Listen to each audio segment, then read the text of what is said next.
said no more kings, no crown, no royal flaw. When the danger came calling, they would rise and defend, then lay the power down and go back home again. They studied every story, every rise and every fall, every warning ever written on the Roman wall. They knew that power grows when nobody will say no. And the republic's lost more slowly than you know. From Rome to home, they carried the flame, build a republic, not a king with a name. From Rome to home, they knew what to do. Hold on to virtue or it all slips through.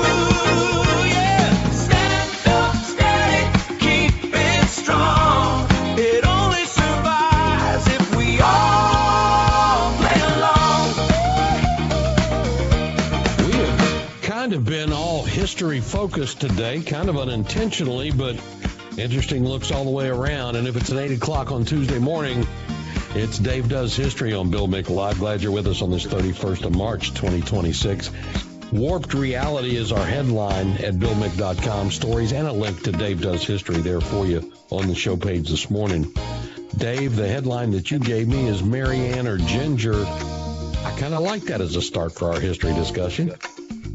Well, it is a deceptively simple pop culture fluff piece that often gets argued.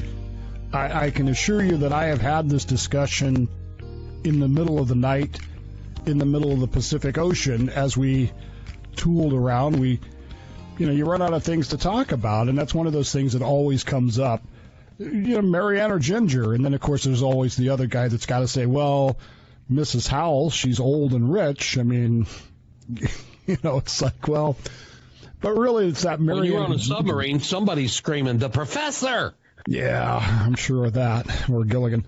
But it's an interesting psychological test, and oddly enough, there are stories out there about studies that have been done on this that show psychologically what your choice might be says about you, with regards to what you value, what's important to you, and those sorts of things.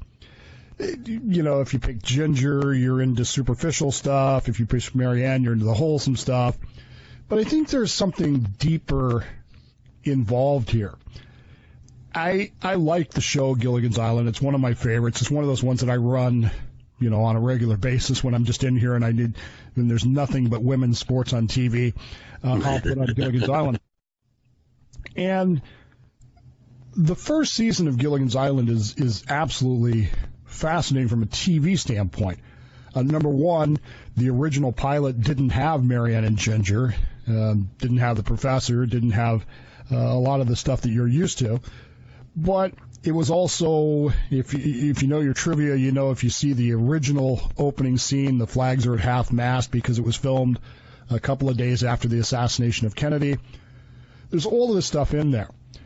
But there's also a lot of bit of trivia about the characters.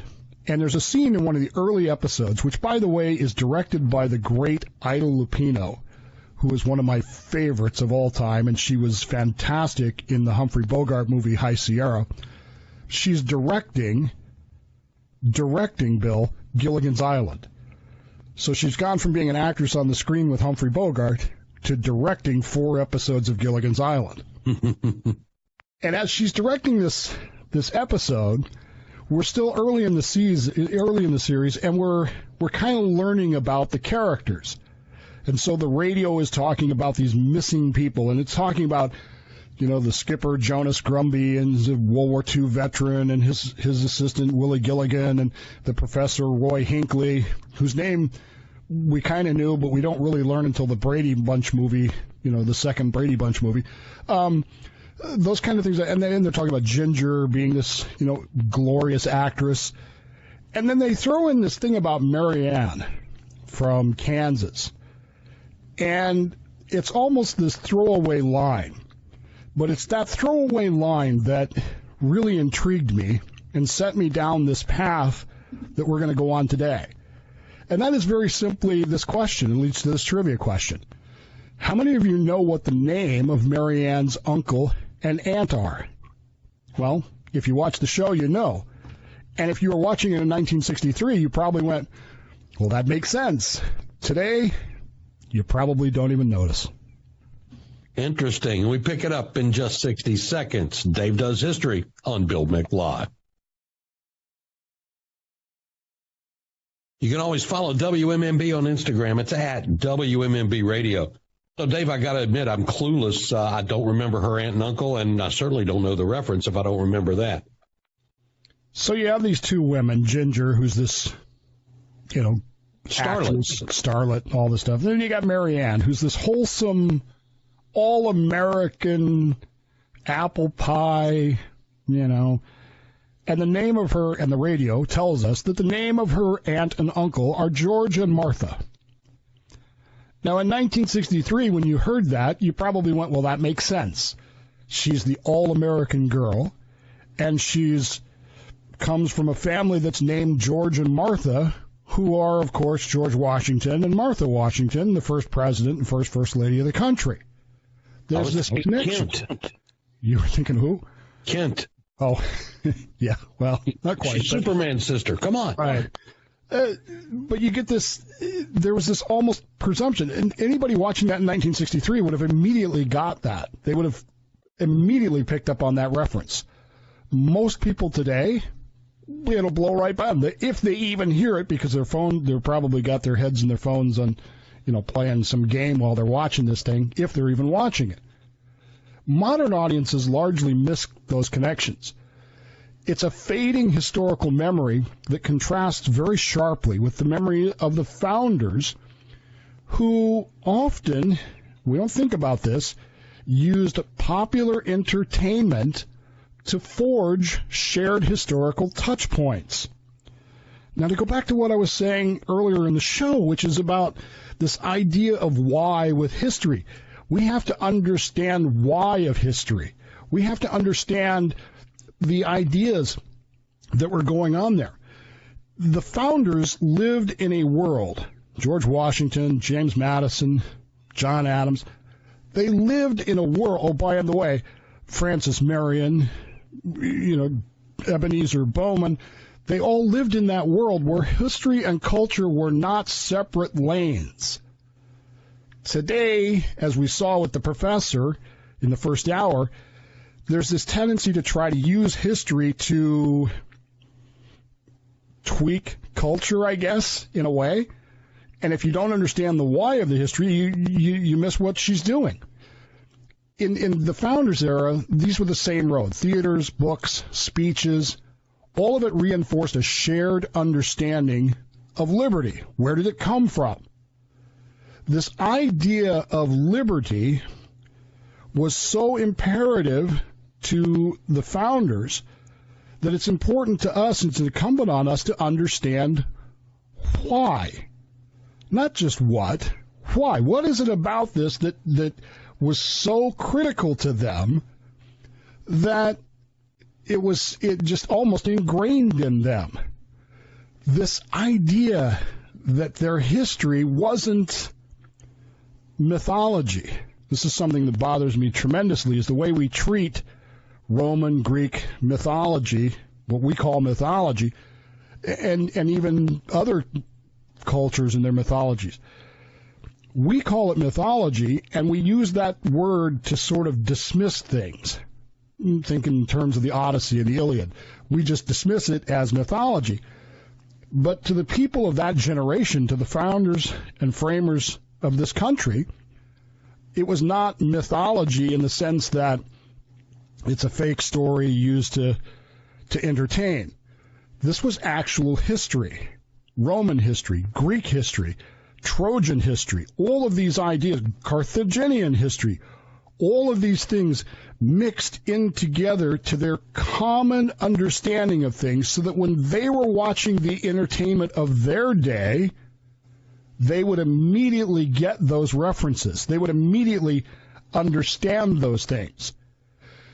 And it was repetitively presented to them in a way that perhaps we don't necessarily use today to make sure that the lessons were repeatedly taught over and over. and over again. Liberty in that era was not just debated. It was performed.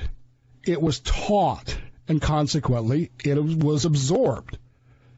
And I submit to you today that, like watching Gilligan's Island, we've kind of lost that unity. There was a time when everybody who turned on that episode of Gilligan's Island would have immediately understood what was being told to you about Mary Ann Summers of wherever it was in Kansas. You would have immediately understood that what she represented was the American ideal of what a young woman was supposed to be. Ginger was beautiful. She was impressive. She was all that stuff. But she's not the girl you want to take home to mom. Mary Ann is. The historians, the people who understood the history, would have heard George and Martha were her aunt and uncle who raised her, and they would have immediately said, that's the gal for me. See the difference? Today, I don't think we would get a Mary Ann that has blue hair, nose ring, and tattooed all up, and we'd go, well, that's the thing of the day. When a culture forgets its references, we don't just lose the jokes. How many of you watched Rocky and Bullwinkle?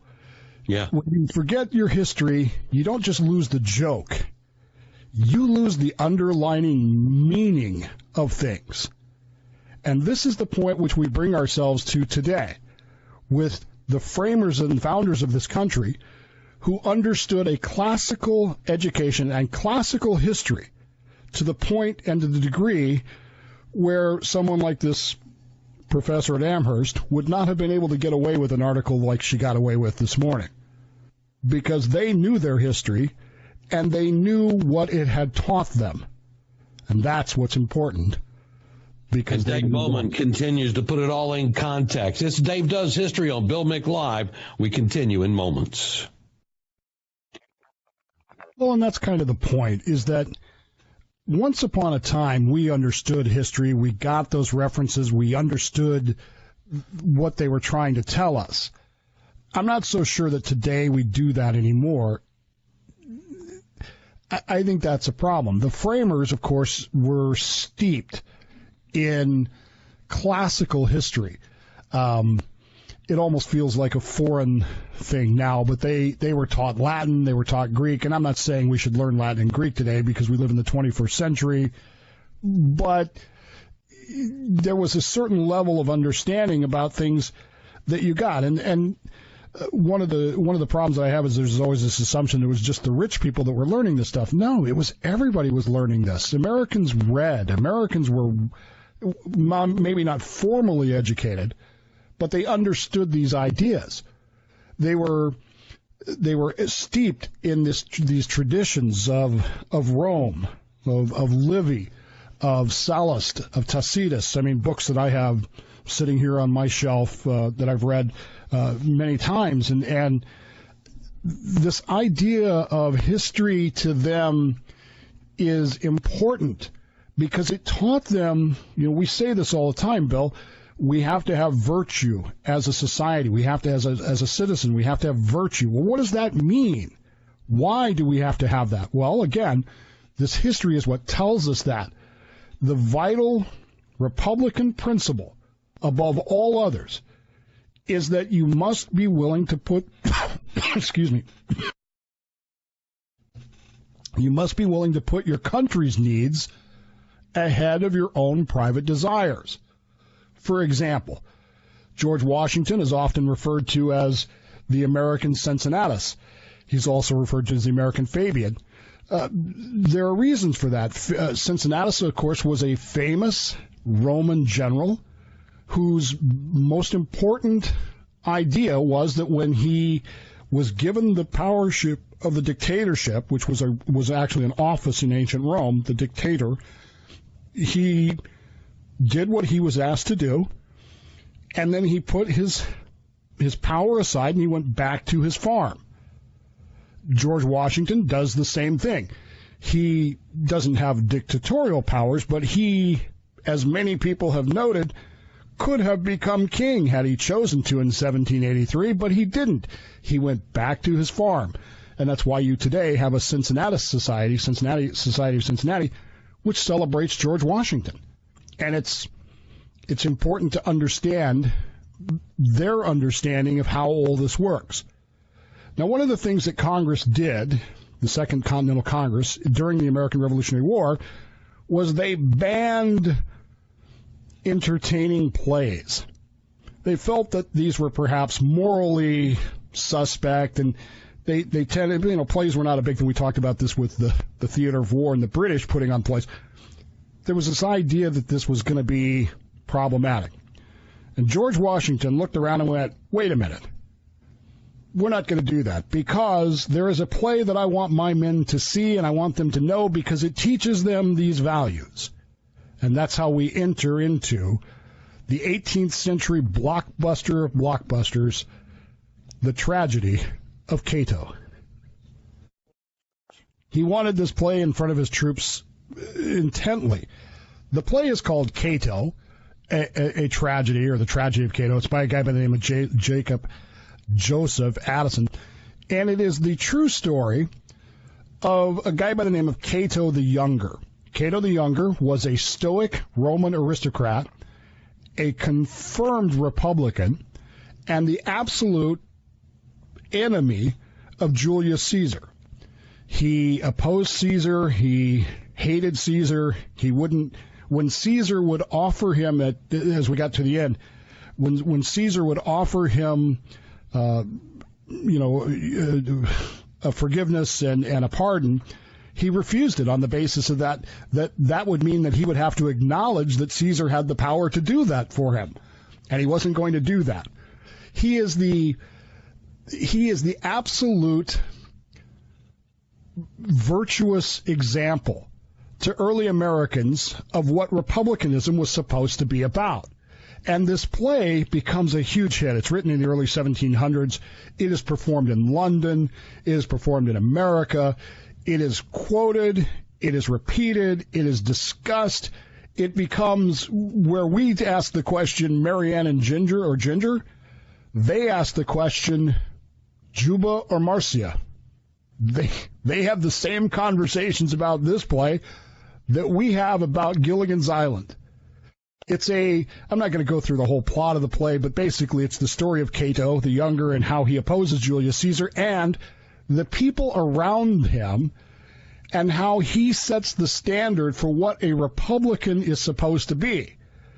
Around him in this play, everything that destroys a republic, ambition, betrayal, emotional impulse, personal desire, all of these things pit the idea of public duty versus private passion against each other.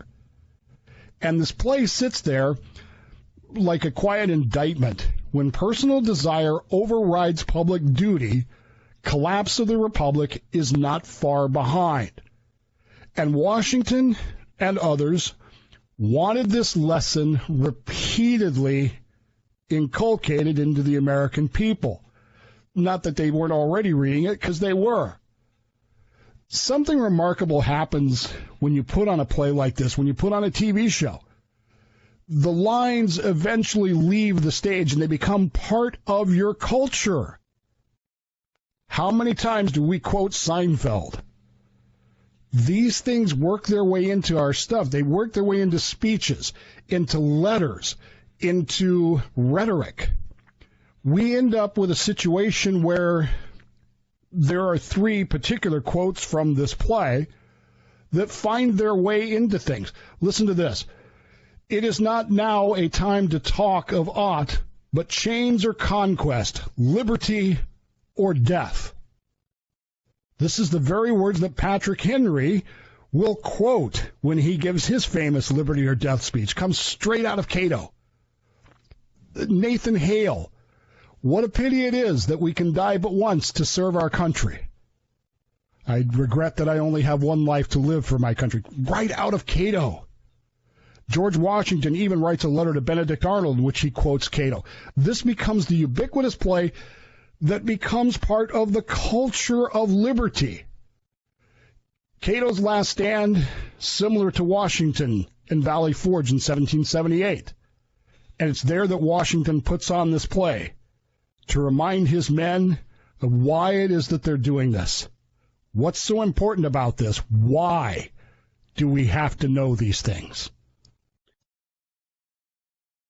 Call Bill at 321-768-1240 or use the TalkBack feature on the iHeartRadio app.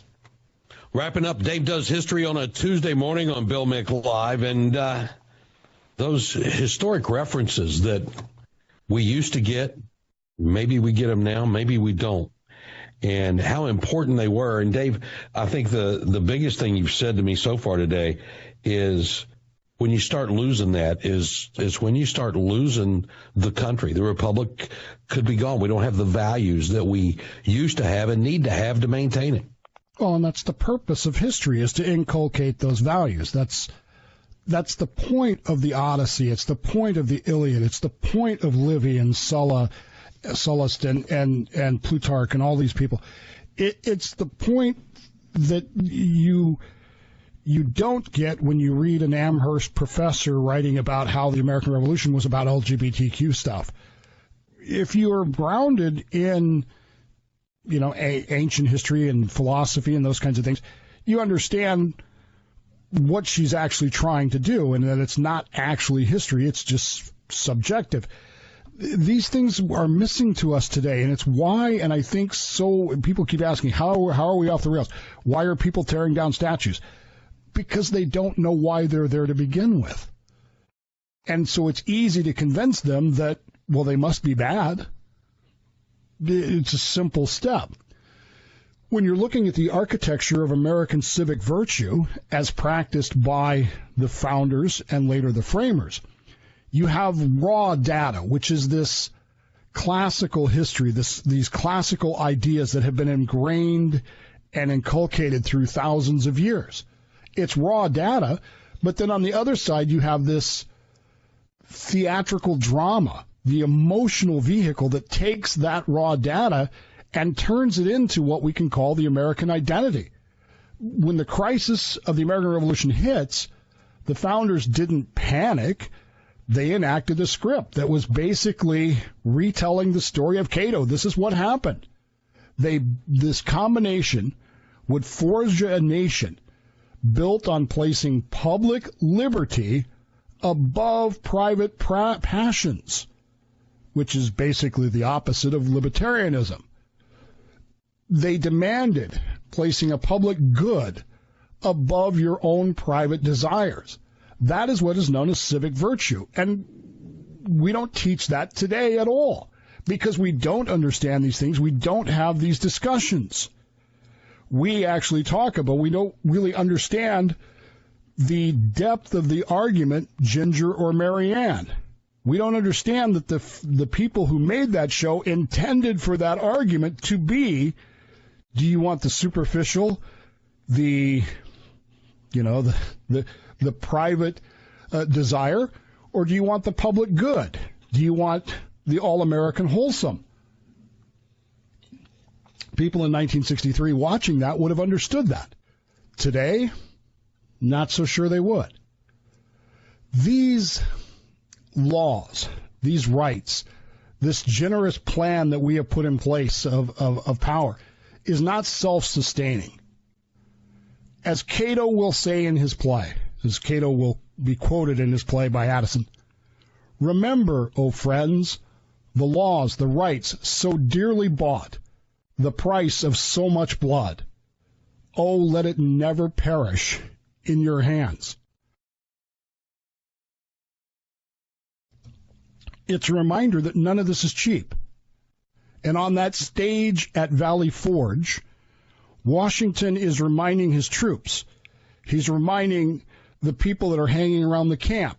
He's reminding everyone in the country, this is why we are doing this. We are purchasing our liberty with our blood. And the day we forget that, the day that becomes trivial, the day that becomes something we never think about, never get the references to. How many references go by every day that are to those things, but we don't get them. We don't understand them. How many of you understand why there's normally a ball on top of a flagpole?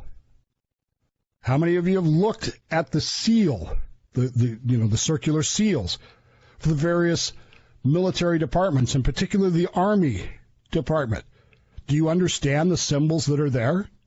Do you understand what the words of the national anthem are saying to you? Not just the first verse, read the whole thing. All of these things go by us each and every day. And superficially we see them, but do we recognize them? We're right back where we started again, Marianne or Ginger. We may or may not even notice the names George or Martha. Because if we didn't, we're not just missing a joke. We're missing the very foundation that the founders and later the framers would stand us upon. And by missing that history, by not understanding the why these things are important, we make them unimportant. And as Addison in his play would write, Cato say, are we remembering the laws, the rights that were so dearly bought by the price of so much blood? Is it perishing in our hands? And if it is, we have failed to be that virtuous citizen that Washington wanted us to be.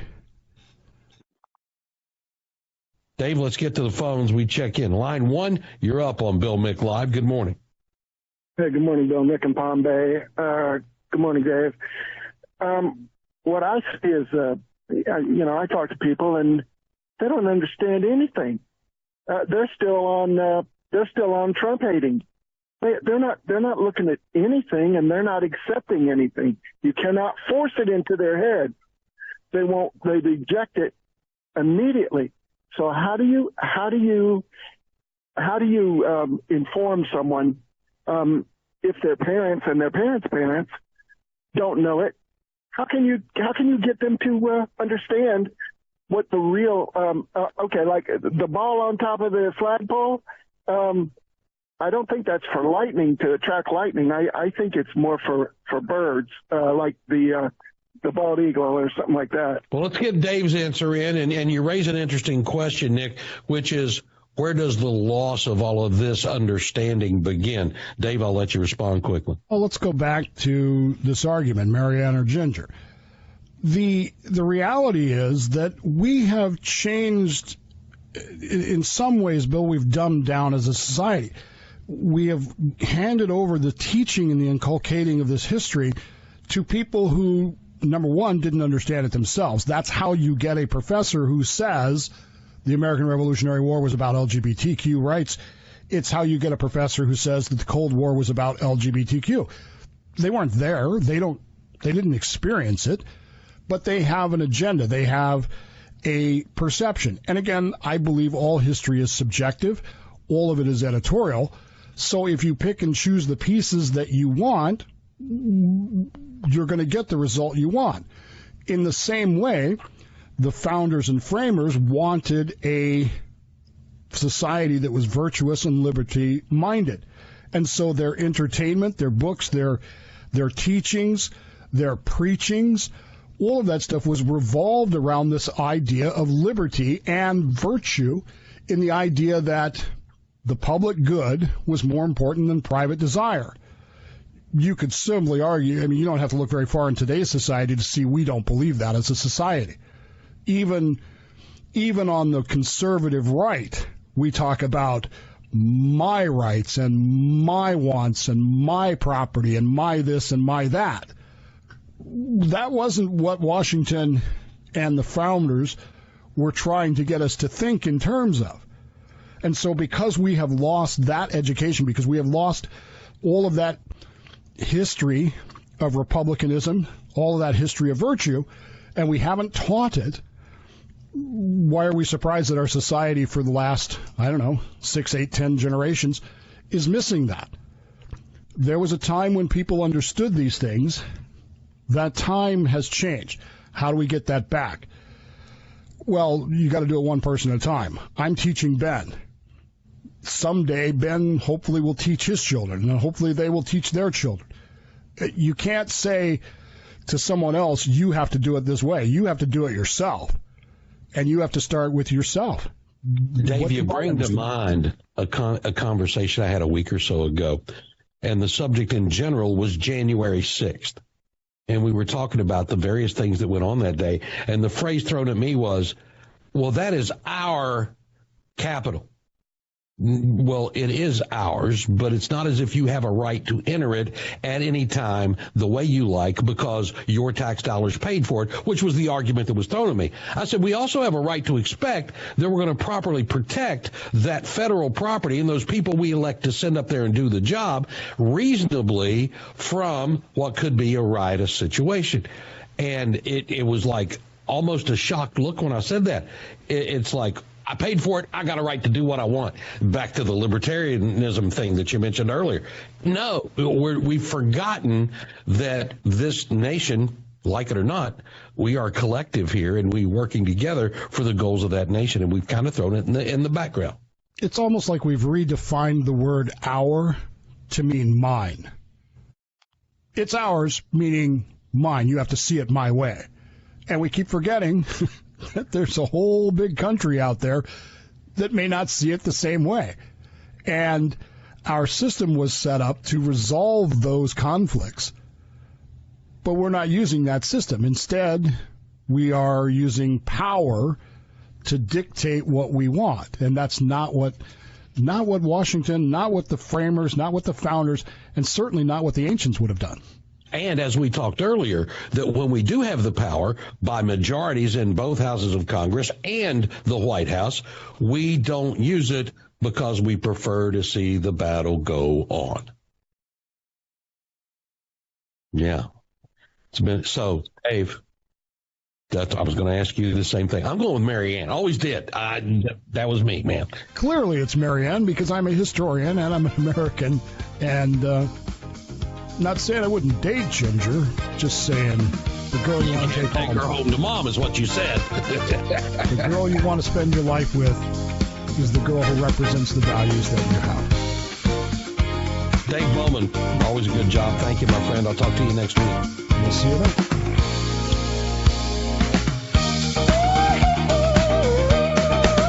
They saw old Caesar cross a line he would not yield. Turn a public trust into a private field. The Senate kept talking, but it didn't mean a thing when the people bowed down to a self-made king. Now listen real close, 'cause it don't arrive with drums. It creeps in quiet while the crowd just hums. A little more power, just a little each day. Till the voice of the people fades away. They wrote it all down so we'd see it coming clear. Not just for their time, but for every year. A republic isn't paper, it's a thing you must defend, or it slips through your hands in the end. From Rome to home, they carried the flame.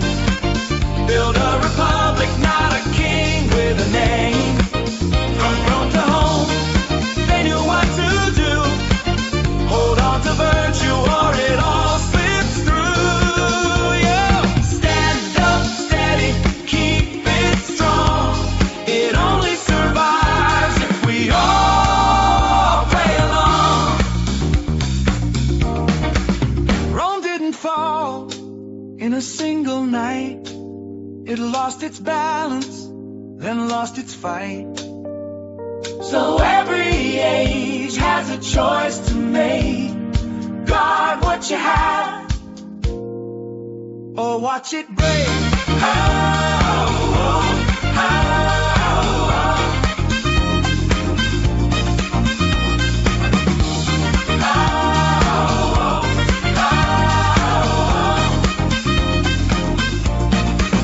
From Rome to home, It's still the same. it's still the same. God be above. Got the republic, or lose the game. From Rome to home, Now it's on you. now it's on you. Keep it alive. Keep it alive in the things you do. Oh, Stand up steady, keep it strong. It only survives if we all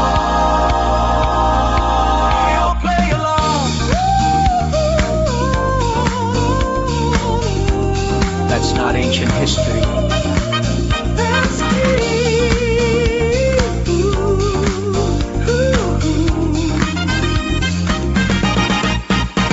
That's today.